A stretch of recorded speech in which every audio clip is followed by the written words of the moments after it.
యోగాతో ఆరోగ్యం ఆయుష్ే కాదు జీవన విధానం పెరుగుతుందని ప్రముఖ సీనియర్ హీరోయిన్ కళాభినేత్రి వాణిశ్రీ అన్నారు. Community paramedics and primary health care providers welfare association, the PMP association of India Seshu English medium high school సంయుక్త ఆధ్వర్యంలో శనివారం భుజభుజ నెల్లూరులోని శేషు స్కూల్ ఆవరణమునందు 11వ అంతర్జాతీయ యోగా దినోత్సవం జరిగింది. కార్యక్రమానికి విశిష్ట అతిథిగా విచ్చేసిన కళాభినేత్రి వాణిశ్రీ మాట్లాడుతూ నిత్యం యోగా చేయడం ద్వారా మనశ్శాంతి, ఆరోగ్యం, ఆయుష్తో పాటు జీవన విధానం పెరుగుతోందన్నారు. చిన్నతనం నుంచి యోగా చేస్తే జీవితకాలం ఆరోగ్యంగా జీవించవచ్చన్నారు.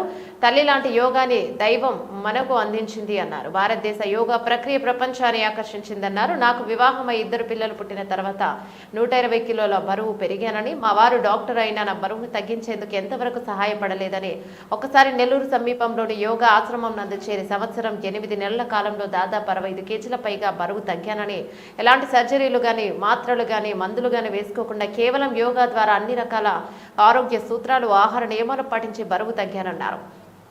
యోగాను మన జీవితంలో ఒక భాగంగా చేసుకోవాలన్నారు. ముఖ్య అతిథిగా పాల్గొన్న Narayana medical groups AGM Chowkacharla Bhaskar Reddy మాట్లాడుతూ అందరికీ యోగా మంచిదే అయినా కొన్ని సమయాల్లో జాగ్రత్తలు పాటించాలన్నారు.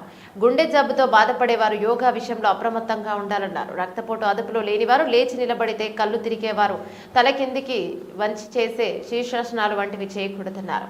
కొందరికి వేగంగా శ్వాస తీసుకోవడం, శరీరాన్ని ఒకవైపు తిప్పే ఆసనాల వంటివి ప్రమాదకరం కావచ్చన్నారు.